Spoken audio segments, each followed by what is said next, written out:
ဒီဗီဒီယိုကတက်တည် next chapter ရဲ့ campaign 3မှာပြတဲ့တက်တည်ဘာတက်တည်လဲဆိုရင်လူတွေစူးစမ်းရင်နေရာတစ်ခုကိုရောက်ရှိလာတယ်အနေအထားတစ်ခုကိုဖြစ်ပေါ်လာတယ်ဆိုတဲ့တက်တည်ကိုကျွန်တော်ကချပြမှာဒီစကားကိုကျွန်တော်ဘယ်နေရာမှာပြောနေရလဲဆိုတော့ကျွန်တော်ရဲ့ campaign 3မှာပါဝင်ထားတဲ့မိတ်ဆွေတွေကသူတို့ YouTube channel အကြောင်းသူတို့ပြောပြရမယ်သူတို့တင်ဆက်ပြသရမယ်စက္ကန့်ပိုင်းအနေငယ်အတွင်းမှာပဲသူတို့ကျွန်တော်စီကိုပေးပို့ထားတဲ့ဗီဒီယိုအရေးအတွက်တွေအများကြီးပဲအဲ့ဒီဗီဒီယိုတွေကိုမကြည့်ခင်မှာကျွန်တော်ကတက်တည်ဆိုပြီးတော့လေကြီးလေကျင်နဲ့စပြီးတော့စကားပြောတာဘာကြောင့်လဲဆိုတော့ YouTube ပေါ်မှာပြောတဲ့တချို့ဗီဒီယိုတွေမိတ်ဆွေတို့ကြည့်ဘူးရင်ကြည့်ဘူးမယ် YouTube ခင်ဗျ Gmail အကောင့်မှာမဖွင့်တဲ့ YouTube setting တွေမှာနားမလဲမှဒီခရီးလမ်းကိုရှောက်မနေနဲ့တော့ဘလို့မဖြစ်နိုင်ဘူးလို့ဘာလို့ညာတော့နေအောင်အနည်းဆုံးသူတို့စပစ်သွားတယ်ဒီ YouTube channel စပစ်သွားတဲ့သူတွေက YouTuber ကြီးဖြစ်ချင်လို့မဟုတ်ဘူး subscriber တွေအများကြီးဖြစ်ချင်လို့မဟုတ်ဘူးသူတို့ဘက်မှာဒီကနေပတ်စံရှာဖို့ဟုတ်ချင်မှဟုတ်မယ်တချို့ကလည်းရှာဖို့ဟုတ်ချင်လဲဟုတ်မယ်နေအောင်အနည်းဆုံးသူတို့ဘာတွေရသွားလဲဘာတွေမြတ်သွားလဲသူတို့စပစ်သွားတဲ့အတွက်သူတို့ဘာရသွားလဲဆိုတဲ့အကျိုးကျေးဇူးတွေကိုကျွန်တော်အရင်ပြောပြမယ်နံပါတ်1 confidence building အဲ့ဒါကျွန်တော်တို့မလုပ်ရဲခဲ့တဲ့ကိစ္စကျွန်တော်တို့အောင်မြင်တာမအောင်မြင်တာပေါက်သွားတာမပေါက်သွားတာလူသိတာမသိတာခဏထားအောင် YouTube ပေါ်မှာကိုဗီဒီယိုရိုက်ပြီးတော့တင်ရဲတယ်ဆိုတဲ့တတိကကင်မရာကိုကြည့်ပြီးစကားပြောရဲပါတယ်ဘာတွေအကျိုးကျေးဇူးရှိလဲအပြင်မှာလူချင်းချင်းစကားပြောဆိုတဲ့အခါ interview တွေဖြေတဲ့အခါစီးပွားရေးလုပ်ငန်းတွေဆွေးနွေးတဲ့အခါယုံကြည်ချက်ရှိစွာနဲ့ပြောရဲဆိုရဲရှိသွားတယ်နံပါတ်2သူတို့ content တွေဖန်တီးဖို့သူတို့စတင်စဉ်းစားတယ်မလား storytelling skill ကတက်သွားတယ်လူတစ်ယောက်ကိုတခုခုပြောပြမယ်ဆိုရင်ဘယ်ကနေစမယ်ပမာဆုံးမယ်အလယ်မှာဘာထည့်မယ်သူများစိတ်ဝင်စားအောင်ဘယ်လိုဖော်ပြမယ်အဲ့ဒီမှာ presentation skill တွေလိုက်တက်လာတာဗီဒီယိုတွေဖန်တီးလို့ဗီဒီယိုဖြတ်ညက်ကလုပ်ကျင်တဲ့ editing skill တွေ bar skill တွေညာ skill တွေတက်လာတာခဏထားအောင်အနည်းဆုံး presentation skill တက်လာတယ်နောက်တစ်ချက်ကသူများတွေကိုဝေဖန်တာကြောက်တဲ့စိတ်ကိုတခါတည်းပိတ်ကန်ထုတ်ပြီးတာပြောချင်တာပြောလိကိုလှုပ်ထားတဲ့ကိုတင်ဆက်ပြသမှုကိုအကောင်းဆုံးစူးစမ်းထားတဲ့အရာတစ်ခုကသူများကိုဝေဖန်တာပဲဖြစ်ဖြစ်တိုက်ခိုက်တာပဲဖြစ်ဖြစ်ကြောက်တဲ့စိတ်ကိုတခါတည်းတွန်းကန်ပြီးတာဖြစ်သွားတယ်ဘဝမှာအဲ့ဒါရှင်းကျက်လာတဲ့စိတ်အလိုလိုရရှိသွားတယ်ထူးခြားချက်ကျွန်တော် channel နဲ့ထိတွေ့ထားတဲ့မိတ်ဆွေအားလုံးကျွန်တော်ဘာတင်တန်းမှဖွင့်မစားထားသူတို့ဘာအနီးကပ်တင်တန်းမှမပေးထားလူရင်းကရှင်းရှင်းလေးဗျာခင်ဗျာဖြစ်ချင်တယ်လှုပ်ချင်တယ်မလားလှုပ်ချင်တဲ့သူကဘာတင်တန်းမှတက်မနေဘူးကိုယ်တိုင်ထပြီးတော့လေ့လာအသေးအတန်ကြိုးစားမရရတဲ့ပစ္စည်းနဲ့မရရတဲ့ဟာနဲ့ရအောင်ထိုးဖောက်ပြီးတော့လှုပ်တယ်လှုပ်တော့ဘာဖြစ်လဲဖြစ်လာတော့အနည်းဆုံးပထမခြေလံဖြစ်လာတယ်ခင်ဗျဗီဒီယိုတင်ထားတာမတင်ထားတာခဏထားအောင် setting တွေသူတို့ကသူတို့လေ့လာတယ် Gmail ဖွင့်တာအဆင်မပြေဘူးမလားလေ့လာခြင်းနဲ့စိတ်ဖြစ်ပေါ်တယ်အဲ့တော့ Gmail မဖွင့်တတ်ရင်ဖွင့်တတ်အောင်လုပ်ခြင်းကဘာမှအမှားမရှိဘူးဘာမှ YouTube channel ရဲ့ setting တွေအကြောင်းနားမလဲသိရင်နားလဲအောင်လုပ်ခြင်းကဘာမှပြဿနာမရှိဘူးခင်ဗျဒါတွေမှမသိရင်ဒါသွားမလုပ်နဲ့လို့ဘာလို့လူတယောက်ကိုတော့ပြောလို့မရကိုနေရတော့ရှင်းရှင်းလေးခင်ဗျစလုပ်ရင်ဖြစ်မယ်လုပ်ရင်ဖြစ်မယ်ဆိုတာမြတ်အောင်မြင်လားမအောင်မြင်လားပါလားခဏထားအောင်ဒီမှာမြတ်တဲ့ကိစ္စတွေအများကြီးရတယ်အနည်းဆုံးတော့စပြသွားတယ်မစဘဲနဲ့ထိုင်ပြီးတော့ငောင်နေတဲ့သူတွေထက်အများကြီးတာအဲ့ဒါဒီ YouTube channel မှာမဟုတ်ဘူးခင်ဗျစီးပွားရေးလားပညာရေးလား learning တခုလား TikTok channel လားဘာ channel ပြောမလဲကြိုက်တာပြောဗျာအဲ့တော့ကိုစီကိုအခွင့်အလမ်းငွေဝင်ငွေပေါက်ကိုယ့်ရဲ့တိုးတက်မှုအရာအလုံးကိုစုပ်ယူနိုင်တဲ့အရာဘယ်အရာကိုမဆိုပထမခြေလမ်းစထားရင်လက်သမားပညာပဲစပြီးသင်ကိုအင်္ဂလိပ်စကားပြောပဲစသင်ဘာသာစကားပဲသင်တကယ်ငါဖြစ်ရမယ်ဆိုတဲ့စိတ်နဲ့လုပ်တဲ့သူတွေကရောက်ရတယ်အဲ့ဒါထူးခြားချက်ပဲခင်ဗျဒီနီးပညာတွေနားမလဲဒါမလုံးနဲ့ဟိုဟာနားမလဲဒါမလုံးနဲ့မဟုတ်ဘူးအဓိကနောက်ွယ်ကြော်ယူကစိတ်ပဲငါရအောင်လုပ်မယ်ငါဖြစ်အောင်လုပ်မယ်ငါစူးစမ်းမယ်အဲ့လိုစိတ်ကဘာလာဗျ YouTube မကလို့ကြိုက်တာလားမသိရင်သင်လိုက်မှာပေါ့ဗျကျွန်တော်တို့လည်းမွေးကြတဲ့ဘယ်သူမှသိတဲ့သူတွေတောင်းမပါဘူးအဓိကလေ့လာရှာဖွေတဲ့စိတ်စူးစမ်းတဲ့စိတ်အဲ့ဒါကြောင့်ကျွန်တော်မိတ်ဆွေတွေဖြစ်ကိုဖြစ်ရမယ်ဆိုရယ်စိတ်ခွန်အားကိုကျွန်တော်ပေးနေအလကားပေးနေမှာမဟုတ်တကယ်တက်တည်ပြလို့ရတယ်အဲ့တော့ဒီနေ့အဲ့ဗီဒီယိုတွေအကုန်လုံးနဲ့တက်တည်ပြမယ်ဘာမှဆက်မပြောခင် YouTube channel လို့အောင်မြင်နေတဲ့အချက်တွေတဲ့နောက်တဲ့အားသာချက်တစ်ခုထပ်ပြောပြအောင်မယ်ကိုရုပ်ကိုဖော်ပြထားတာပဲဖြစ်ဖြစ်မဖော်ပြထားတာပဲဖြစ်ဖြစ်ပြအနည်းဆုံးတော့ personal branding ရတယ် people gonna trust you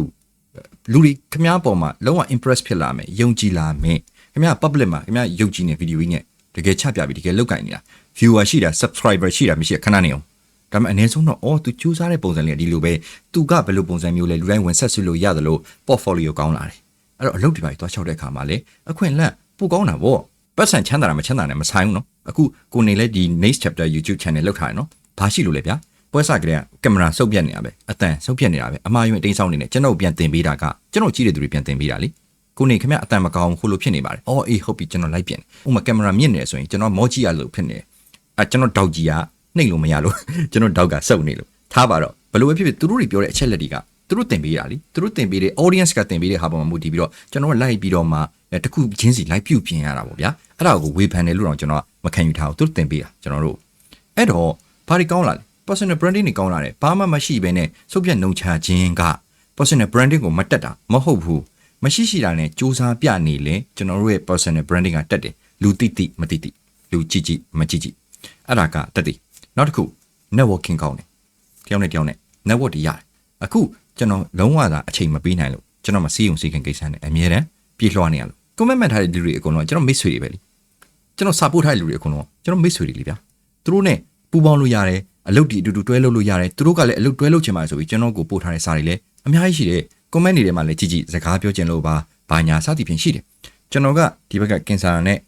ကျန်းမာရေးတမတစ်ဖက်နဲ့ကျွန်တော်တိချာဂရုတစိုက်မလုပ်နိုင်လို့ဒါကျွန်တော်ဂရုတစိုက်လုပ်နိုင်ရင်ကျွန်တော်ရဲ့ network ကြီးအကျယ်ကြီးဖြောသွားမှာကျွန်တော်ခင်မင်ရင်းနှီးရတဲ့ sector မျိုးစုံကဆရာဝန်တွေပါမယ်စိုက်ပျိုးရေးသမားတွေပါမယ်မျိုးစုံပဲဗျာအဲ့လူတွေအကုန်လုံးကျွန်တော်အလိုလိုခင်ပြီးသားဖြစ်သွားတယ်အိမ်မှာငိုးတို့ထိုင်နေနေအဲ့တော့ကျွန်တော်မိတ်ဆွေမှာအားသာချက်ရှိမလာဘူးလို့ပြောလို့မရဘူးခင်ဗျားစီမှာ subscriber 6ယောက်ရှိလဲအဲ့6ယောက်ကမိတ်ဆွေအစ်စ်တွေခင်ဗျားတို့စောင့်ကြည့်နေတဲ့အားပေးနေတဲ့ခွန်အားပေးနေတဲ့သူတွေနောက်ဆုံးအကောင်းဆုံးတစ်ချက်ကိုကျွန်တော်ပြောပြမိတ်ဆွေ YouTube channel လုပ်တယ်မလားခင်ဗျားမွေးကလေးကအစဆုံးအလိုလိုသိလို့လားကိုနေမွေးကလေးကအစဆုံးအကုန်သိတဲ့လူလားဘာမသိဘူးကျွန်တော်တို့ channel အတွက်ကျွန်တော်တို့ပြောပြမယ့်ကိစ္စအကြောင်းအရာတွေကိုကိုအသိဉာဏ်သိထားရဲဆိုရင်တော့မှနှစ်ပဲတစ်ပြားဖြစ်နေကိုကသူများအောင်မပြောပြခင်မှာပို့ပြီးတော့အသေးအတန်လေးလာရတယ်လीအဲ့လေးလာတာကိုကျွန်တော်တို့10တန်းဘွားစာချက်ဖို့အမေကချိန်လုံးနဲ့တမန်နေရမလားဒီမှမလို့ဘူးကျွန်တော်တို့စိတ်ခွန်အားအလိုလိုဖြစ်ပေါ်နေတာ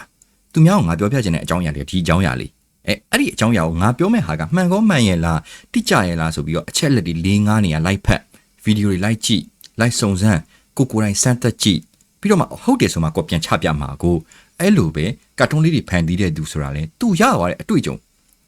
သူစူးစမ်းထားတဲ့ဟာသူများနဲ့မတူတော့ဘူး AI ဗီဒီယိုလေးတွေဖန်တီးတာပဲဖြစ်ဖြစ်ဗျာကဲပုံပြင်ပြောတဲ့သူခင်ဗျာစာဖတ်ဖြစ်တယ်ကိုစာအုပ်တွေဖတ်ပြီးတော့နားလည်သွားတယ်ပုံပြင်တွေကိုယ့်ကိုအချိန်နဲ့တပြေးညီဖတ်ဖြစ်နေတယ်ဒါအပြင်ငါပြန်ပြီးတော့သူများကိုစာဖတ်ပြမယ်အရာတာကဘယ်လိုအရာတာမျိုးဖြစ်ပေါ်မလဲတွေးတတ်လာတယ်ခေါ်တတ်လာတယ်အဲ့ဒါတွေအကုန်လုံးက self learning နေအလိုလိုသူကူပြန်တင်ပေးနေတဲ့ကိစ္စတွေဖြစ်ပေါ်သွားတယ်အဲ့ဒါဒီ channel တစ်ခုစလိုက်လို့ YouTube channel မှာ content တွေထိုင်လုပ်နေတဲ့အချိန်တိုင်းမှာကျွန်တော်မိတ်ဆွေအလိုလိုရနေတဲ့ကိစ္စကဲအဲ့တော့ဟောရမှာဗျာဗီဒီယိုတွေမှာအများကြီးပဲဒါ channel စပစ်ထားတဲ့သူတွေအားလုံးရဲ့ဗီဒီယိုတွေဖြစ်လိမ့်မယ် AI နောက်25ခုနှစ်ရဲ့ trend ဖြစ်သောစကားလုံးပြောပါဆိုရင်ကျွန်တော်ကတော့ AI လို့ပြောချင်ပါတယ်နောက်20နိုဝင်ဘာမှာ ChatGPT ပေါ်ပေါက်လာတဲ့လူတွေက AI ကိုစိတ်ဝင်စားကြပါတယ်ခေတ်တစ်ခေတ်ရဲ့အကူပြောင်းလို့တော့ပြောလို့ရပါတယ်ဥပမာ AI ခေတ်ပေါ့ဒီလိုနဲ့နောက်25ခုနှစ်နောက်ပိုင်းမှာတော့ generative AI တွေကတော်တော်လေးကိုကျန်းလာပြီးတော့တော်တော်လေး strong ဖြစ်လာတယ်ပြောလို့ရပါတော့ကျွန်တော်တို့ရဲ့ဒီ graphic design တွေ video animation တွေအပြင်ကျွန်တော်တို့လိုအပ်တဲ့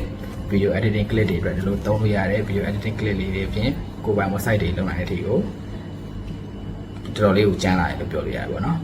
okay အဲ့တော့အဲ့ဒါလေးတွေကိုလေ့လာချင်တယ်ဆိုရင်ကျွန်တော်ရဲ့ခိုင်သန်း online Facebook page YouTube channel TikTok account တွေမှာတွားပြီးတော့လေ့လာလို့ရပါတယ်ကျွန်တော်တို့ခိုင်သန်းမှာနောက်ပြီးတော့ပြန်တွေ့ပါမယ်သူကဒီမှာ YouTube channel လည်းစထားတယ် TikTok channel လည်းစထားတယ် Facebook လည်းစထားတယ် TikTok မှာဆိုရင် follower 14.6k ဖြစ်နေပြီးတော့ like တွေအများကြီးပဲတွေ့လား3000ကျော်နေပြီ 124k ဆိုတော့เนาะအဲ့တော့ TikTok မှာသူပေါက်နေတယ်အောင်မြင်နေတယ်တခြား channel နှစ်ခုနဲ့တပြိုင် parallel စနေအဲ့ဒါကျွန်တော်မိတ်ဆွေတွေကိုလည်းတကယ်အကြံပေးတယ်အဲ့လိုလူတွေကြတပြိုင်တည်းမှာသုံးခုလုံးတပြိုင်တည်းချ Facebook TikTok ဘာလာအောင်လဲဗျ Twitter လား X လားချကျင်တာချ social media platform တွေအကုန်လုံးကို branding image ကိုတပြိုင်တည်းမှာဖော်ဆောင်လာတာ video editing တို့ motion တို့ဘာလို့လုပ်တာလဲဒီညီလေးကကောင်းတယ်ဆိုတော့သူ channel မှာအကျိုးရှိတာအများကြီးရှိမယ်ဆိုတော့ကျွန်တော်သိချတယ်နောက်တစ်ယောက်ကြည့်မင်္ဂလာပါခင်ဗျာအောင်မြင်မှုတစ်ခုရဖို့အတွက်ဆိုရင်ကြားမြင်ဘူးတုကများဖို့လိုအပ်လှပါကြားမြင်များဖို့ကအရာရာကိုလိုက်ကြည့်နေုံနဲ့လည်းအောင်မြင်မှုကမရနိုင်ပါဘူးဒါဆိုရင်ဘယ်လိုအကြောင်းအရာတွေကိုလေ့လာရမှာခိုင်မာတဲ့အောင်မြင်မှုမှန်ကန်တဲ့ဆုံးဖြတ်ချက်တွေချနိုင်ဖို့ကလည်းရန်ကိုအရေးကြီးလှပါပြီဘာကြောင့်လဲဆိုရင်ခန္ဓာကိုယ်ကျန်းမာဖို့အတွက်ညှိညွတ်တဲ့အစားအစာကိုစားပေးရတယ်လို့စဉ်းစားတိုင်းကောင်းမွန်တဲ့အဖြစ်မှန်ကန်တဲ့ဆုံးဖြတ်ချက်တွေချနိုင်ဖို့စာများများဖတ်ဖို့ကသူ့လိုအပ်ပါတယ်စာဖတ်ဖို့အချိန်မရှိသူတွေအတွက်ဘဝ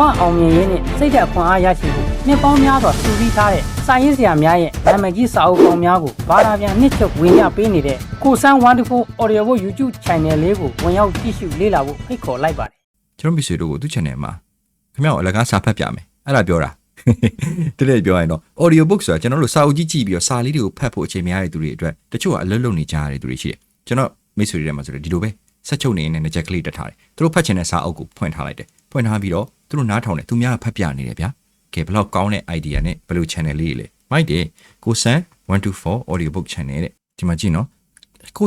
နာမည်နဲ့ကို channel setting ပေးထားတာလေးအဆင်ပြေလားမပြေလားဆိုတော့ဒီလိုကျွန်တော်ရိုက်ချလိုက်တာကိုဆန်124ဗျာကျွန်တော် channel ကဒီလိုပြောလိုက်တယ်ဆိုရင်ကျွန်တော်ဒီလိုရိုက်ချလိုက်တယ်ဒီလိုရိုက်ချလိုက်ရင်ဒီလိုပေါ်လာပြီးတော့ဒီလိုပထမဆုံး search engine မှာစောစောစီးစီးရှာတွေ့လေကောင်းလေပဲဒီမှာနော်ကျွန်တော်ရှာထားတာကိုဆန်124ဆိုရင် okay သူ channel လေးမှာပြူးနေအောင်လို့ပေါ်လာတယ်ကိုဆန်124တင်ထားတဲ့ video လေးအဲ့လိုပေါ်နေနေဆိုရင်မစိုးဘူးဒီမှာလုံးခဲ့ share က2 view ပဲရှိတယ်ဒါမျိုး video ဆိုရင် view များတင်တာပေါ့နော်အော်ဒီမှာကြည့်နော်ဒါမျိုးနေရာတွေကျွန်တော်မိတ်ဆွေတွေသတိထားရမယ်ဘာလို့လဲဆိုတော့ video ကကောင်းတယ်တင်ထားရလဲကောင်းတယ်အတန်လည်းကောင်းတယ်ထားဒီမှာဟိုဗျာ description မှာဘာမှမပါရင် YouTube ရဲ့ setting ကလေအဲ့ဒါအသိအလုံးမလုပ်ဘူးဟိုဒီထဲမှာဒီ video ကဘာဆိုရင်ကျွန်တော် video တွေကြည့်ကျွန်တော်ရှောက်ထည့်ရေးထားတာကျွန်တော် channel တွေကဒီမှာပါဒီ video ထဲမှာကျွန်တော်ဘာအကြောင်းအရာလေးတွေကိုကျွန်တော်ပြောပြထားပါတယ်တစ်ကြောင်းနှစ်ကြောင်းပေါ့ဗျာအဲ့ဒါမျိုးထည့်ရေးထားရင်သူ့ရဲ့ algorithm နောက်ကွယ်ကလုပ်တဲ့ပုံစံကနည်းနည်းလေးပိုကောင်းတယ်တမ်နေမှာခေါင်းစဉ်တစ်မျိုးရေးဒီနားမှာခေါင်းစဉ်နောက်တစ်မျိုးရေးလူကိုပို့ပြီးဆွဲဆောင်မှုရှိစေတယ်ဒါပေမဲ့ဗျာ video 30နဲ့တပုံနဲ့ subscriber 1k ရနေပြီဗျာ monetization အောင်မို့ဘာမှမလိုတော့ဘူးနိုင်ပဲလိုတော့မယ် Hello ကျွန်တော်ဒီနေ့မှာတော့ကျွန်တော် YouTube channel အကြောင်းကျွန်တော်ပြောပြပေးပါမယ်ခင်ဗျာကျွန်တော်ရဲ့ YouTube channel အဆိုတော့ပြင်2022မှာစတင်လုပ်ကိုင်ခဲ့ပါတယ်အဲ့တော့ကျွန်တော်စလုပ်တုံးอ่ะဆိုရင်ကျွန်တော်ဗီဒီယိုဒီပုံမှန်မတင်ပြတော့ခင်ဗျာအားတဲ့ရှင်ကိုနှစ်ပုတ်သုံးပုတ်ကောက်တင်နေ nice ကျွန်တော်အဲ့လိုမျိုးစက်တိုက်လည်းမတင်ဘူးဗျာကျွန်တော်အခုမှ YouTube အကြောင်းကိုနည်းနည်းလေးနားလည်လာဖြစ်နေတော့ကျွန်တော်စက်တိုက်ဆိုမယ်ဗျာကျွန်တော်တစ်ပတ်တစ်ခါတော့တင်ပြတယ်ဗျာအဲ့ဒါကြောင့်မလို့ကျွန်တော်အဲ့လိုပဲအရင်တော့အဲ့ဒါကြောင့် view မတက်တာနေပါဗျာကျွန်တော်ခုမှတော့ကျွန်တော်ဘာဘူးတွေတင်နေဆိုရင်တော့ကျွန်တော် Minecraft gameplay ကိုကျွန်တော်ဟာတာလေးနေရောတင်ပါတယ်ခင်ဗျာဘာသာတို့အားလုံးစိတ်ဝင်စားမယ်လို့တင်ပါတယ်တွားကြည့်ပေးပါအောင်အားလုံးကျေးဇူးတင်ပါတယ် ဘာမှဟိုမျက်လုံးတွေမျက်မှန်တွေ mask ကြီးတွေအုပ်ထားစရာကိုမလိုဘူးဒီအနောက်မှာ okay ဆက်ပြဘူးကြီးဘယ်သူလဲဆိုတော့ကျွန်တော် campaign နေမှာကော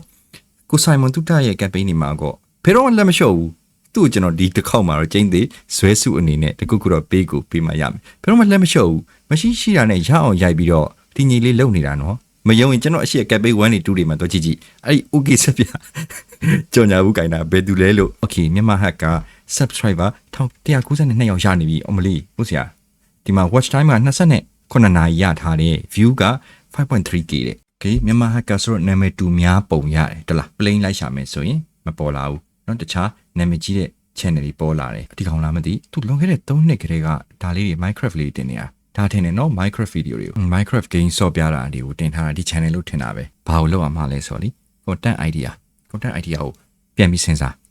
ကိုတင်တဲ့ video တကူကဘာဖြစ်လို့သူများကြည့်ရမှာလဲဘယ်လိုလူအမျိုးအစားတွေကကြည့်ရမှာလဲဆိုတော့ target အမြဲတမ်းထားအဲအကြောင်းတစ်ခါလေးကျရင်ကျွန်တော်မိတ်ဆွေတွေအားလုံးဒီထက်ညီလေးညီမလေးတွေရောအခုမှစလုပ်နေတဲ့သူတွေကဘာမှမရှိရနဲ့စနေကြတဲ့သူတွေကရှိပြီးတော့ကြွမ်းကြမ်းချင်နဲ့စနေကြတဲ့သူတွေကကျွန်တော်ရဲ့ဒါလုံးဝဟိုတူတီမမ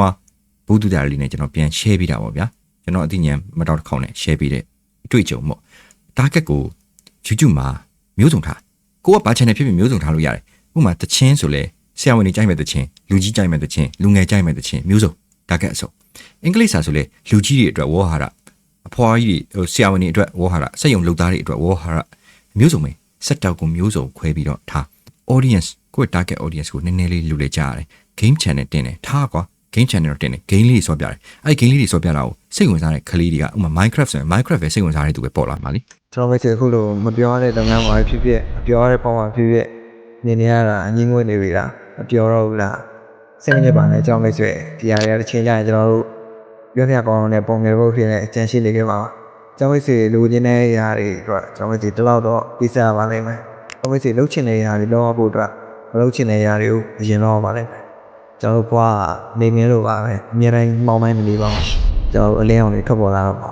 ါဒီနေရာမှာကျွန်တော်မိတ်ဆွေတွေကိုလိုကန်လက်ဖြစ်သွားပြီမလားသူပြောတာလေးကိုဆက်နားထောင်ကျင်သွားတယ်မလားကျွန်တော်တော့ဆက်နားထောင်ကျင်သွားတယ်လीအ channel လေးအကြောင်းကိုတော့ထည့်မပြောသွားတော့ကျွန်တော်အဲ့ channel ကိုကျွန်တော်လှန်လောပြီးတော့ပြန်လဲရှာဖွေပေးပါမယ်ရှာဖွေတွေ့ရှိသွားပြီစင်ပိုင်ဦးဒီနေရာကြီးဗျာဒုက္ခရောက်တယ်သီလား @ စင်ပိုင်ဦးတို့ဗျာပြီး channel ရဲ့ဒီအနောက်ကဟာလी @ စင်ပိုင်ဦး12ကျွန်တော်လည်းဒီလိုပဲ link ရဲ့ user name မှာကျွန်တော်ပြင်ကောင်းမလားမကောင်းမလားကျွန်တော်လည်းစဉ်းစားစေပေါ့နော်ရိုက်ရှာရင်မတွေ့တော့မှစိုးရင်လို့ subscribe လုပ်ရမှာပြီးတော့ရင်ဒီမှာကြည့်တမ်နေကြည့်သူ channel ဆိုရင်ဝင်ကြည့်လိုက်တာနဲ့ကြည့်ချင်စရာကောင်းလို့လား ကြည့်ချင်စရာကောင်းကျွန်တော်ဆိုအရင်ဆုံးဒီမှာ playlist မရှိသေးဘူး playlist လောက်ထားရမယ်တချို့သူတွေက playlist နဲ့နားထောင်ကြတယ်ပြဿနာတွေဖြေရှင်းတဲ့နည်းဆိုရင်ပြဿနာတွေဖြေရှင်းတဲ့ဟာတွေအတိုင်းပဲ playlist တစ်ခုကိုလောက်အောင်ပါဒါက YouTube က auto လောက်ထားပေးတဲ့ playlist နေတယ်နော်ဒီမှာနှိပ်ရှာလို့ရတဲ့ playlist မပေါ်ဘူး playlist ပေါ်ရင်သူကဘာအားတာလဲဆိုတော့ဗျာဒီမှာဒီတစ်ပုဒ်ကိုကြည့်နေညဘက်တစ်ချက်မှာကိုယ့်ရဲ့ playlist တွေအကုန်လုံးပါပြီးသားကျွန်တော်ဟာပြမယ် playlist လောက်ထားတဲ့အတွက်ဘာအားတာလဲဆိုတော့ဗျာဒီမှာ YouTube channel ဆိုရင်ကျွန်တော် YouTube မှာဒီညဘက်ချက်မှာဒါကြီးမြင်ရတယ်အဲ့တော့အဲ့ဒါအပြင်ကိုကျွန်တော်မိတ်ဆွေတွေကိုဒီနေရာမှာကျွန်တော်ဒါလေးတစ်ခုထည့်ပြီးရှင်းပြလိုက်မယ်ဒီနေရာမှာဒါလေးကြည့်အပေါ်ဟာလीဒီအပေါ်ကဘာတောင်ကြည့်လိုက်ကျွန်တော်မိတ်ဆွေဒီမှာ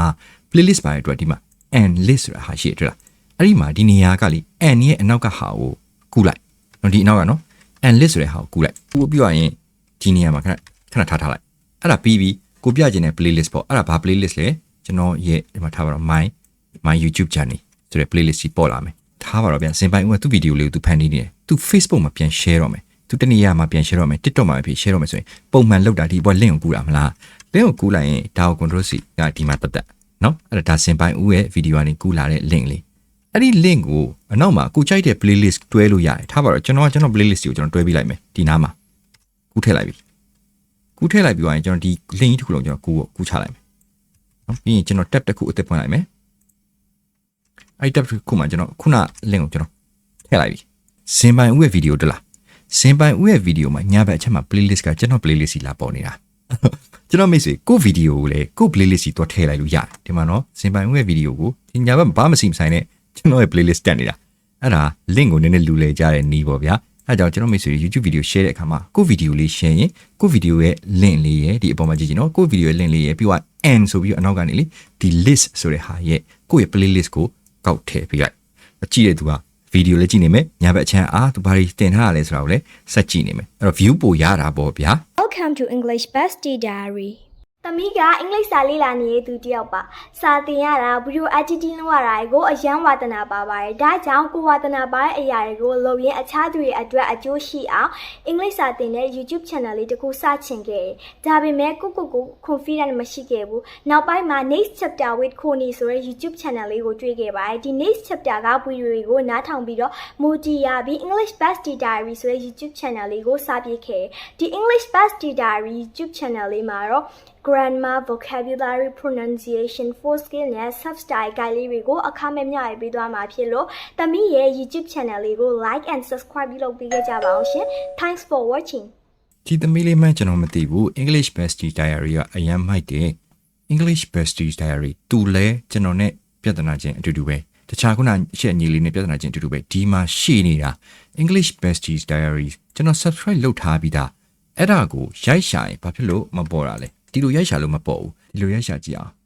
ဒီလိုတွဲထားရင်တော့ပေါ်တယ် space bar ချလိုက်ရင်မပေါ်ဘူးနာမည်ပြီးတဲ့နေရာမှာလေ channel နာမည်ပြီးတဲ့နေရာမှာအဲ့ဒါတစ်ပေါက်ရှိတယ်အဲ့တစ်ချက်စဉ်းစားစရာ view size စရာတစ်ချက်ရှိတယ်လောက်ထားတဲ့ဟာလေးတွေကစိတ်ဝင်စားစရာလေးတွေတက်နေရကျွန်တော်တို့အများကြီးကောင်းနေတာ Canva နဲ့လောက်ထားတာဆိုပေမဲ့တက်နေတွေကကြည့် noun ဆိုတာပါလ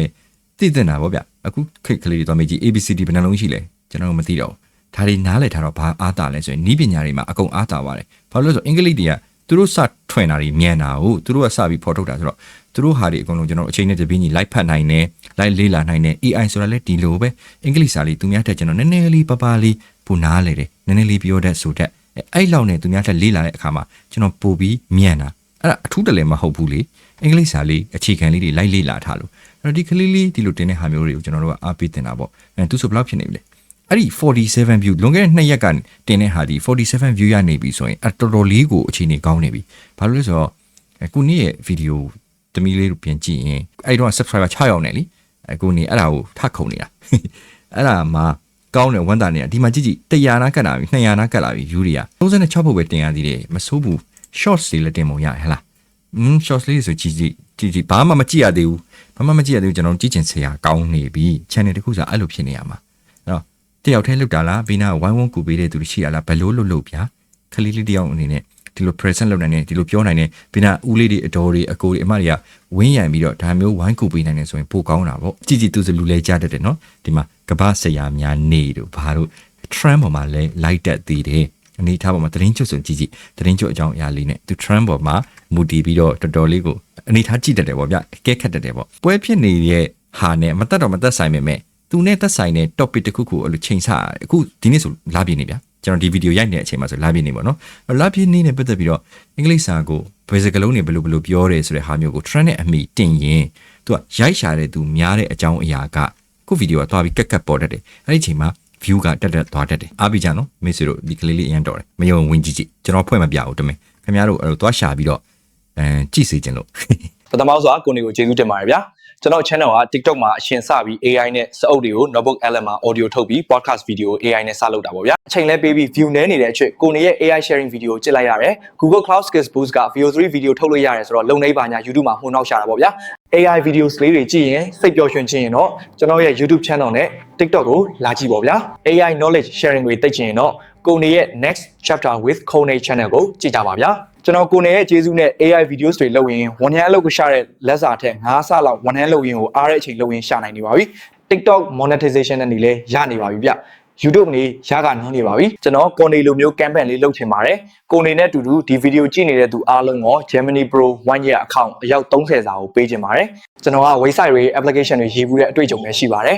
နောက်ပိုင်းမှာကိုနေနဲ့အတူတူလက်တွဲပြီးအလုပ်လုပ်ချင်ပါတယ်ဗျာကိုနေဒီဗီဒီယိုကြည့်မယ်လို့လည်းပြောလိုက်ပါတယ်ကျေးဇူးတင်ပါတယ်ဗျာတဲ့လေပြောရင်အဲ့လောက် GD လေးမြန်မာအတန်မှန်အောင်နဲ့ character မှန်အောင်နဲ့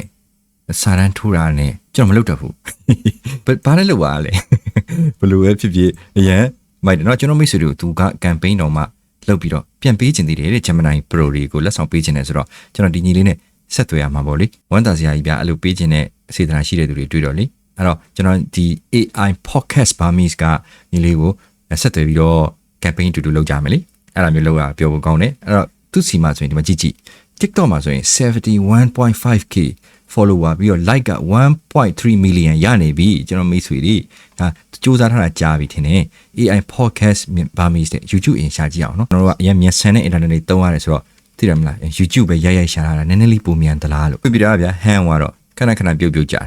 graphic ကမနိုင်ဘူး GPU ကမနိုင်ဘူးအဲ့တော့ Google Chrome ကြီးကပိတ်သွားလိုက်ဒီ recording ဖန်နေတဲ့ဟာကြီးကပိတ်သွားလိုက်နေမျိုးစုံပဲသီလားမပြဿနာမရှိပါဘူးကျွန်တော်တို့ကကြာရှုံးခြင်းနေရနေမရှိတာနဲ့ချရမယ်အဖွဲ့ဆိုတော့ okay ဒီမှာ Burmese AI podcast လို့ရိုက်ရှာရင်လည်းသူကပေါ်တယ်သူ့ channel က Burmese AI podcast လို့နာမည်ပေးထားပေမဲ့ဒီမှာနော်ဒီလိုလဲပေါ်တယ်အောက်မှာသူက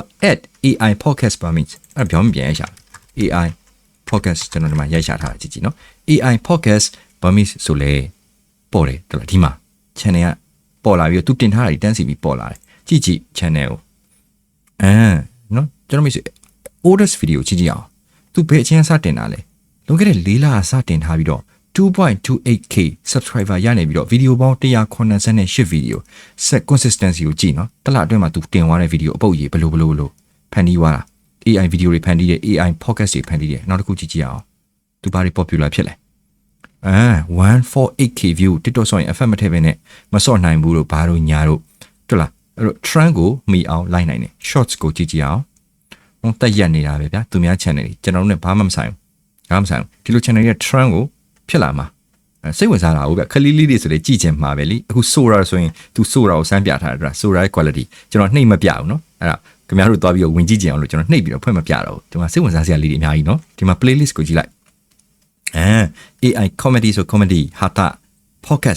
podcast နားထောင်ကြတာလားတက်သွားဒီမှာ post YouTube မှာ post တင်လို့ရတယ်မိတ်ဆွေတို့ Facebook တို့ TikTok တို့လိုပဲဒီလို post တင်ပြီးတော့စာတင်လဲရတယ်နောက်တစ်ခု link တွေပြန် share လုပ်လဲရတယ်ဒီမှာ pools ကြိုက်တာလားမကြိုက်တာလားမဲပေးတာပါညာလीအဲ့ဒါတွေအကုန်လုံးလည်းလုပ်လို့ရတယ်အကုန် features အကုန်ကိုအပြည့်စုံသုံးထားတာသူ 2.28k ရနေရလဲမပြောနဲ့နောက်တစ်ခု TikTok ကနေဒီလိုအနေထားရနေရလဲမပြောနဲ့ဗျာအဲ့လောက်ကောင်းနေတာဟုတ်ဒီမှာဗီဒီယိုနဲ့ပတ်သက်ပြီးတော့ကျွန်တော်စီမှာ client တွေရှိတယ်အိမ်ဆောက်တဲ့ဟာတို့ real estate တို့သူကြော်ညာတင်ကျင်တာမျိုးတွေရှိတယ်သူတို့ဇက်ကောင်တွေဖန်တီးကျင်တာရှိတယ်အဲ့ဒါမျိုးဆိုရင်ကျွန်တော်သိချပြီလေကျွန်တော်ခေါင်းထဲမှာဒီညီလေးကိုကျွန်တော်ပြေးပြီးတော့မြင်ပြီညီလေးလားအကိုလားကျွန်တော်မသိသိချပြီလေသူ့လှမ်းချိတ်ပြီးတော့ client တွေကိုခင်ဗျားတို့ဒီလို quality လိုချင်လားဒီလိုအနေထားမျိုးလိုချင်လားမြန်မာစာနဲ့လိုချင်လားမြန်မာစကားပြောနေလိုချင်လားကျွန်တော်တန်းချိတ်လိုက်တော့မှာပေါ့ဒါမျိုးအရေးချင်းရှိတဲ့သူကိုကျွန်တော်တို့ဘာကိစ္စအုံနောက်6ခံနေရောမလဲနော်ဒီမှာ quality တွေပါစက်လောက်တာတွေပဲကြည့်ဗျာအဲ့တော့ AI video ဖန်တီးတဲ့နေရာမှာဆရာတော်တော်ကြားတဲ့သူကိုတွေ့ပြီကျွန်တော်ခုနကပြောတဲ့အထက်မှာတွေ့လား network အဲ့ဒါကိုပြောတာကျွန်တော်မိတ်ဆွေတို့ network ကျွန်တော်စီမှာအလုပ်အပ်တဲ့သူတွေရှိတယ်ကိုနေ AI video တပုတ်ကိုဘယ်လိုဖန်တီးပေးနိုင်ကျွန်တော်မဖန်တီးနိုင်ဘူးဘာဖြစ်လို့လဲကျွန်တော် computer GPU လည်းမနိုင်ဘူး graphic လည်းမနိုင်ဘူးအဲ့ဒါတွေအကုန်လုံးဒီမှာ browser တောင်မှဗျာအခုကျွန်တော်ဒီ video ကို recording ဆွဲနေတဲ့အချိန်မှာ crash ဖြစ်တာ3ခါရှိပြီ computer ကြီးပိတ်ကြပါပြန်ရှာနေရတယ်အစကနေပြန်ဖွင့်နေရတယ်အဲ့တော့ကျွန်တော်တို့ပစ္စည်းရတွေမပြည့်စုံပေမဲ့ client တွေရှိတော့ အခုလို့လုတ်တဲ့သူတွေတွေ့တော့ဘာဖြစ်လဲ network ရတယ်ခင်ဗျားကြော်ညာအပ်ချင်တာလားဒါမှမဟုတ်ကျွန်တော်စီမှာအတိတွေရှိရလေမိတ်ဆွေရှိလမ်းညွှန်ပေးလို့ရတယ် network ရသွားတယ် channel လုတ်တဲ့အတွက်အဲ့တော့အောင်မြင်တာမအောင်မြင်တာခဏထားအောင်အနည်းဆုံးတော့ဘယ်အရာမှစမ်းမကြည့်မသိဘယ်လောက်ခက်ခဲလဲဆိုတော့စမ်းမကြည့်မသိစပြတဲ့သူတွေအားလုံးကအောင်မြင်နေပြီသားခြေလှမ်းစနေပြီသားဒီနေ့မှာကျွန်တော်ဆက်လုပ်ရမယ့်အင်စာတွေအများကြီးရှိသေးတယ်ကြည့်ရမယ့်ဗီဒီယိုတွေအများကြီးကြံသေးတယ်ကျွန်တော်ဆက်လက်ဖွင့်ကြည့်နေပြီကျွန်တော်လည်းဘာဖြစ်လို့ကျွန်တော်အကျင့်ရလဲကြိုပြီးဖွင့်မကြည့်လဲဆိုတော့တခါတည်းဖွင့်ကြည့်ပြီးတော့တခါတည်းဗီဒီယိုရိုက်ထားမှကျွန်တော်ပိုအရသာရှိရလို့ကျွန်တော်ထင်တယ်ဗျာအဲ့တော့ကျွန်တော်ပထမဆုံးကြည့်တဲ့အချိန်ကိုကျွန်တော်တခါတည်း recording လုပ်ထားခြင်းအဲ့ဒါကြောင့်မလို့ကျွန်တော်ဖွင့်ကြည့်ခြင်းပဲမဲ့အရင်ကလစ်ခြင်းနေပဲမဲ့ကျွန်တော်ဆက်ပြီးတော့ဖွင့်မကြည့်အားသေးပဲနဲ့ကျွန်တော်မိတ်ဆွေတို့ဒီနေ့မှာကျွန်တော်မေတ္တာရက်ခံခြင်းနဲ့ကျွန်တော်အပိုင်းလေးဒီနှစ်ပိုင်းသုံးပိုင်းခွဲခွင့်ပြုပါဆိုတာကကျွန်တော်မနေ့ဖြန်မနေ့ကျရင်စီယုံမှာကင်ဆာဖြစ်နေကျွန်တော်ရဲ့အဖေကိုကူတာမယ်အရာတွေပိုင်းနဲ့ကျွန်တော်ရှုပ်ရှက်ခတ်နေတာဒီရက်ပိုင်းတခြားအလုပ်တွေဆိုလဲအဲ့လိုပဲခွင့်ယူထားရတာတွေပိုင်းအများကြီးရှိတော့ကိုနေတိုင်ပတ်နေကိုနေကြွားရီလဲနေဒါပေမဲ့စိတ်တက်မကြပါနဲ့ဘယ်လိုအခြေအနေရောက်ဘယ်အနေထားပဲရောက်ကျွန်တော်တို့အဖြေတွေမရှိတာရှာပြီးတော့အရာအလုံးအဆင်ပြေအောင်စူးစမ်းရမှာပဲပေါ့နော်အဲ့တော့ဒီနေ့ဒီ channel ကကလေးတွေအကုန်လုံးကိုတခြားကြည့်ရှုနေတဲ့မိတ်ဆွေတွေလည်းခွန်အားပေးကြပါဘာဖြစ်လို့လဲဆိုတော့ကျွန်တော်ကိုချင်းစာရကျွန်တော်အဲ့လေတော့အဲ့ view လေးနှစ်ခုသုံးခုလေးခုတက်သွားပြီဆိုရင်ကျွန်တော်နဲ့ channel အတူတူလုပ်တဲ့တခြားကျွန်တော်ဆွေမျိုးသားချင်းမိတ်ဆွေတွေလည်းဒီလိုပဲဗျ၄ယောက်ကြည့်သွားပြီဆိုရင်ပျော်နေကြတာတခါလေးကျရင်မြန်မာနိုင်ငံအချင်းချင်းကြည့်ကြော်ညာလည်းတက်တာမဟုတ်ဘူးအနည်းဆုံးတော့ watch hour လေးရတယ်အဲ့ခွန်အားပေါ့ဗျာလက်မလေးတစ်ချောင်း like လေးတစ်ချောင်းကတကယ်ခွန်အားဖြစ်တယ်ကျွန်တော်တကယ်ခွန်အားဖြစ်တယ်နောက်တစ်ခု comment လေးတွေခင်ဗျာဗီဒီယိုလေးကအဆင်ပြေလိုက်တာကောင်းလိုက်တာဆိုရင်နောက်ထပ်ဗီဒီယိုလုပ်ဖို့အတွက်ကိုအားတွေတက်နေတာလीအဲ့တော့လက်မလေးနှိပ်ဖို့ဝင်မလေးပါနဲ့ဗျကိုညီလေးတွေညီမလေးတွေတငယ်ချင်းအချင်းချင်းတွေကြီးပဲသူတို့အကျိတ်နဲ့စူးစမ်းရတာဒီလိုဗီဒီယိုတစ်ပုတ်ထွက်ဖို့ဆိုတာတော်တော်ကြီးကိုစူးစမ်းရတာဗျခါးတွေညောင်မျက်လုံးတွေညောင်မရှိတာလေးတွေနဲ့လောက်ရတော့ပိုခက်ကြတယ်ကျွန်တော်မှကွန်ပျူတာတွေကလည်းအကောင်းစားတွေလည်းရှိတာမဟုတ်မိုက်တီဗီဒီယိုကင်မရာလိုက်တင်နေပြည့်စုံကြသေးတဲ့ကလေးတွေမဟုတ်ဘူးဒါပေမဲ့စူးစမ်းပြီးတော့ဖောက်ထွက်ရတဲ့လေငုတ်တို့ထိုင်နေရမဟုတ်ပွဲမဆခင်ကလေးအရှုံးပေးနေရမဟုတ်ဘူးလေအဲ့တော့အားပေးကြပါအဲ့ဒါအပြင်နောက်ထပ်လာမဲ့သူတွေဘယ်လိုကောင်းတဲ့သူတွေလာအောင်လဲမသိဘူးသူတို့လည်းအားပေးကြပါဗျာဒီနေ့ဗီဒီယိုမှာဆိုကျွန်တော်မိတ်ဆွေတို့သိပါပြီအင်္ဂလိပ်စာဆိုရင်တမီးလေးမ AI channel ဆိုရင်ဘယ်သူ AI နဲ့ဟာတာဗီဒီယိုတွေကြည့်မှာလားဘယ်သူမှတ်မိသွားပြီလေဗျာဟိုမှာမျက်နှာဖုံးနဲ့တယောက်ဘာဗီဒီယိုမှမတင်ရသေးဘူး Minecraft game ဆော့နေနေကမျက်မှန်နေ game ဆော့ကြလား game ကြည့်ကြလားသူစီသွားကြည့်လေ audio book နားထောင်ကြလားဟိုမှာသူ့ channel လေးရှိတယ်။ပြောင်းစာအုပ်တွေဖတ်ပြစိတ်ကောင်းပေးမဲ့ညီလေး channel လားသွားနားထောင်မို့အဲ့တော့ channel တွေအကုန်လုံးအိမ်နေလဲနေတယ်လို့မျိုးလှည့်ပတ်ကြည့်ရှု YouTube channel တခုတည်းဘယ်တော့မှမကြည့်နဲ့တခုတည်းကပေးတဲ့အချက်အလက်အားလုံးကိုဘယ်တော့မှမဆုပ်ယူနဲ့ကိုနေပြောသမျှဟာအကုန်လုံးနဲ့ဘလို့မပြည့်စုံနိုင်ဘူးဗျာဗီဒီယိုတစ်ပုဒ်မှာထားပါတော့ YouTube အကြောင်းကျွန်တော်ပဲရှင်းပြ AI အကြောင်းကျွန်တော်ရှင်းပြတာတခုတည်းပဲကြည့်ဘလို့မှကျွန်တော်မိတ်ဆွေမပြည့်စုံဘူးအကုန်လှည့်ပတ်ပြီးကြည့်ရမှာအိမ်လဲတယ်လို့လိုက်လဲပြီးရင်ကိုကြိုက်နှစ်သက်တဲ့သူတွေရှိရင်ခွန်အားပေးပေါ့မကြိုက်ရင်တော့ပြဿနာမရှိကြိုက်နှစ်သက်တဲ့သူတွေရှိရင်လက်မပေး view လေးတွေပေးပေါ့ဗျာကိုတော့ဘာမှပြင်ပန်းသွားတာမဟုတ်ဘူးကိုစိတ်အပန်းဖြေတဲ့အချိန်မှာသူတို့တွေအတွက်ကကြတော့တကယ်အပြောင်းလဲတစ်ခုဗျမိုဒီဗျအခုခင်ဗျားတို့မိတ်ဆွေတွေဒီအဲ့လိုကျွန်တော်ဗီဒီယိုတွေထိုင်ကြည့်နေရလေကျွန်တော်ဘောကအတွက်အပြောင်းလဲကျွန်တော်အရင်ထိုင်နေပြီးတော့တခြားအလုပ်တွေလုပ်နေပေမဲ့ဒီ channel လေးရှိပြီးတော့ကျွန်တော်မိတ်ဆွေတို့ခင်ဗျားတို့အခုဒီလိုကြည့်ပေးတာတို့ comment တွေရေးပေးတာတို့လက်မတွေထောင်ပေးတာတို့ subscribe လုပ်ပေးတာတို့ဘဝကိုပါတွားပြီးတော့ပြောင်းလဲတစ်ခုလိုဖြစ်သွားစေတယ်ကျွန်တော်ရဲ့နေ့စဉ်ဘဝတွေထဲမှာဟာဒါမဖြစ်မနေငါမိတ်ဆွေတွေကြံသေးတယ် YouTube မှာငါတကယ်ချင်းမိဘတွေရှိသေးတယ်သူတို့တွေအတွက်ငါအချိန်တစ်ခုတော့ပေးရမယ်အဲ့ဒီဆိုင်ကအမြဲတမ်းဝင်တယ်အဲ့တော့ခုနစေယုံစီကန်ကိစ္စမကတော့ဘာကိစ္စလားဒါတွေအကုန်လုံးကျွန်တော်ရဲ့ဘဝတွေကိုဝင်ရောက်လာတာအပဲအစဝင်ရောက်လာတယ်အဲ့ view လေးတစ်ခုနှစ်ခုသုံးခုလက်မလေးတစ်ချောင်းနှစ်ချောင်းအဲ့ comment လေးတစ်ချောင်းနှစ်ချောင်းအဲ့ဒီကနေဝင်လာတာကျွန်တော်တို့အချင်းချင်းခွန်အားပေးရရောက်တယ်နောက်ဆုံးတစ်ချက်ကျွန်တော်က next chapter ကိုနေကဒီမှာသူတို့ရဲ့ဗီဒီယိုလေးတွေဒီလိုကြည့်ပြီးတော့ဒီလိုပြောလို့အားပေးတာမဟုတ်ပဲနဲ့မိတ်ဆွေတို့နားလည်ရမှာသူတို့မှရေးချင်းရှိနေလို့သူတို့စကေးတွေနဲ့သူတို့လှုပ်ရဲလို့ခင်ဗျားဘယ်နှယောက်ရှိလဲဒီမှာကြည့်တယ် view ကျွန်တော်ဗီဒီယိုတွေကျွန်တော် campaign တွေ3သိန်းလား2သိန်းလားမသိဘူးဗျာအဲ့ဒီထဲမှာဒီလောက်တွေပဲထွက်လာတာအခုလိုကြည့်ရှင်နေတယ်ကျွန်တော်မိတ်ဆွေတို့မှကျွန်တော်တို့လို channel လုပ်တဲ့သူတွေဒီလိုကလေးတွေမိတ်ဆွေတွေအားလုံးကိုခွန်အားမပေးဘူးဆိုရင်ကျွန်တော်တို့ဘယ်သူကခွန်အားလာပေးတော့မလဲအဲ့တော့ကြည့်ရှုပေးတဲ့သူအားလုံးကဒါကျေးဇူးရှင်ပဲကျေးဇူးတင်ရမှာဒီကလေးတွေအကုန်လုံးဒီညီလေးညီမလေးအကုန်လုံးသူတို့အရေးချင်းတယ်သူတို့ဒီဆောက်ထားတာကျွန်တော်ပြောလို့မဟုတ်ဘူးအဲ့တော့နောက်နေ့မှာကျွန်တော်ဆက်ဖော်ပြသွားမယ်ဗီဒီယိုတွေအများကြီးရှိသေးတယ် channel တွေကလည်းအများကြီးရှိတယ်အဲ့ဒီထဲမှာ campaign 3တော့ဝင်တာကဘယ်သူလဲကျွန်တော်ဘယ်လိုတွေလက်ဆောင်ပေးဖို့စီစဉ်ထားလဲဆိုတာတွေကနောက်အပိုင်းတွေမှာဆက်ပြီးတော့ပါသွားမယ်နောက်တစ်ချိန်ကျရင်လည်းကျွန်တော်မိတ်ဆွေတွေကျွန်တော်တို့တွေတော်တော်များများဒီ YouTube channel ပေါ်မှာကိုစီပတ်စံမရအောင်တော့ monetization မအောင်အောင်တော့ကိုကတော့ဘာကို run တာ ကိုကတော့ဘာ channel ကို run လာဆိုပြီးတော့ကျွန်တော်ဒီ next chapter တွေကမောင်နှမတွေမိတ်ဆွေတွေအားလုံးကကိုပြန်ပြီးဂုဏ်ယူမိလိမ့်မယ်ကျွန်တော်ကြောင့်မဟုတ်ခင်ဗျားတို့ရဲ့ကိုစီအရေးချင်းကြောင့်ကိုပြန်ပြီးတော့ဂုဏ်ယူလိမ့်မယ်လုံးဝသိကြတယ်အဲ့တော့နောက်ထပ်ဗီဒီယိုတွေမှာဆက်တွေ့ပါမယ်ကိုနေနည်းနည်းအလုပ်ရှုပ်လိုက်အောင်မယ်